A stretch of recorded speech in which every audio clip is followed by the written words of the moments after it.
Imagine walking into your church on a Sunday morning and everything is just gone. The paintings, the statues, even the cross ripped off the wall. It's like this isn't a nightmare. It's the Reformation itself at work. That image is jarring. It's almost as if the soul of the church, all those centuries of color and beauty, is wiped out overnight, right? Exactly. You see, for centuries, Christian churches were drenched in color, filled with icons, crucifixes, and saints in stained glass. But then in the 1500s, everything started to change. It's like a full-scale transformation in how people envisioned a holy space. So, what exactly was the catalyst for this dramatic shift? It all came down to the Reformers. Three of them, really: Martin Luther, Ulrich Zwingli, and John Calvin. And believe it or not, each of them had a completely different vision for what a church should look like. Right, yeah. Oh, I see. So they weren't just rethinking theology, but even the physical space, the images that surrounded worship? Absolutely. Let's start with Luther. Luther was not a fan of idol worship. He didn't like the idea of candles, statues, or relics being objects of veneration. Got it. But when radicals in Wittenberg started smashing icons in 1522, Luther, in his famous Invocavit sermons, basically said, "Faith isn't built with a hammer." That's fascinating. So for Luther, images had a purpose. They were meant to educate rather than be objects of worship. Right.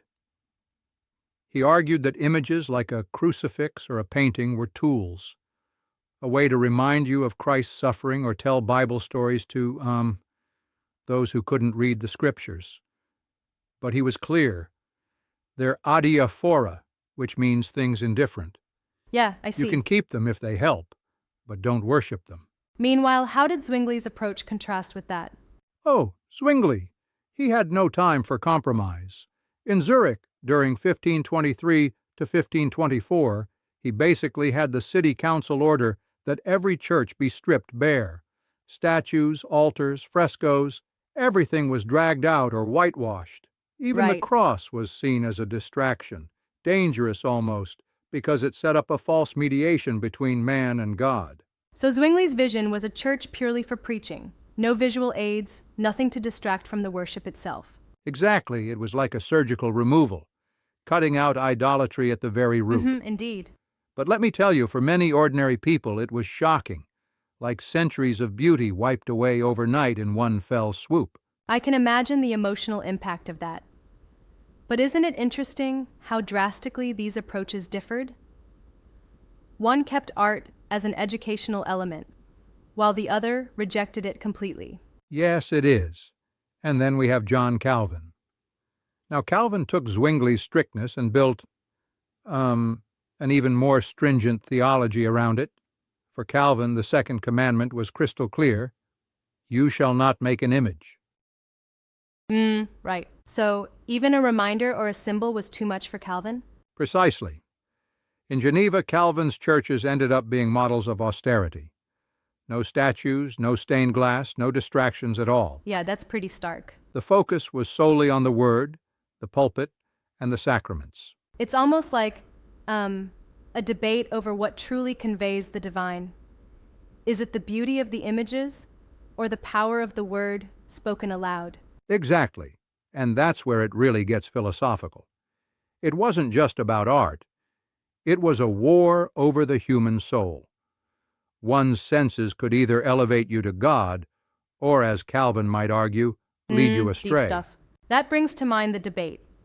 Do our eyes trust what they see, or should we trust our ears instead?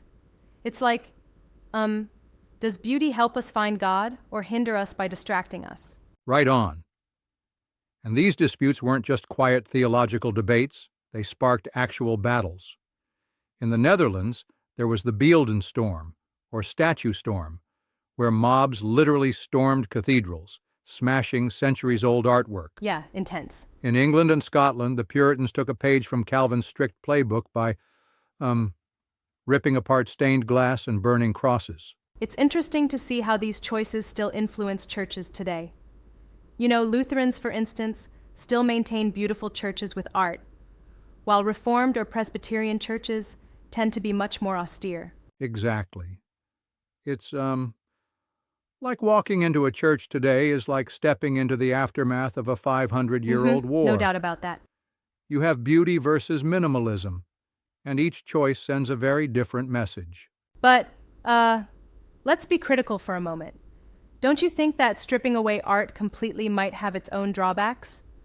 I mean, art connects people with history and emotion, even if it risks idolatry. Absolutely, I get what you're saying. It's like, there's a trade-off.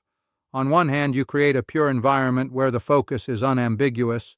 On the other, you lose the rich imagery that can inspire and, educate on a visceral level. Luther's middle ground kind of reflects that tension, allowing images, I but agree. only as aids. Yes, and that's a delicate balance. Too many images might lead to, well, idolatry, but too few could mean losing touch with centuries of tradition and beauty. And it's not just about aesthetics, it's about power. Whoever controlled the look of the church essentially controlled the message of faith. Imagine a blank wall True that. dictating that only the pulpit is authoritative versus a painted wall where tradition and history silently speak. That's a powerful observation. The physical space itself became a battleground for whose interpretation of the divine would prevail. Exactly. And the debates weren't merely abstract. They led to actual destruction, like the Beeldenstorm. Believers armed with hammers and zeal transformed centuries of religious art into rubble. Rather extreme.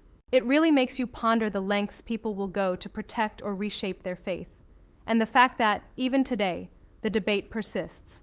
Whether a richly adorned church or a modest one better serves worship. Indeed, it's like a commentary on how deeply aesthetics and theology are intertwined. The very fabric of what one considers sacred was, and still is, up for debate. Yeah, for sure. Whether it's the emotional connection to art or the purity of a word-based service, the decision really mirrors the enduring conflict between tradition and reform. Exactly.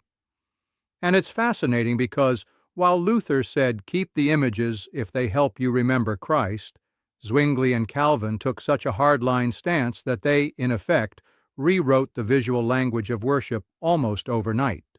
Very revolutionary. And that revolution, it wasn't just about aesthetics. It was about the control of religious narrative itself. I mean, controlling what you see is controlling what you believe, isn't it? Spot on. Whoever held authority over the church's physical appearance wielded enormous power over the message. It's like, if your church is just a blank canvas, your pastor is the only artist left to tell that story. Yeah, exactly. It almost seems like this debate continues today, as churches choose between ancient beauty and modern minimalism. Is it, about revisiting our roots or reinventing to suit contemporary worship? Yeah, and that's what makes this piece so rich. These reformers in their day were not only shifting theology, but also reshaping the sensory experience of the sacred. And that, in turn, still influences how different denominations approach worship. It's a reminder that our spaces truly reflect our values, whether we see divinity in art or solely in Scripture. Exactly. And as we look at these changes from over 500 years ago, we see an echo in today's debates on balancing tradition with innovation in worship. Each choice, whether maintaining beauty or embracing starkness, carries deep implications. Absolutely. So for anyone stepping into a church these days, whether it's adorned with centuries-old icons or stripped to its bare essentials, they're not just witnessing architecture. They're walking through a history of religious warfare and ideological battles. Precisely. It's the visual and sensory legacy of Luther, Zwingli, and Calvin, a reminder that sometimes what you see is as much a part of your faith as what you hear or read. Yeah, well said. And if that opens your eyes, or even makes you a bit uncomfortable, well, that's the point. It invites you to explore the truth behind these decisions.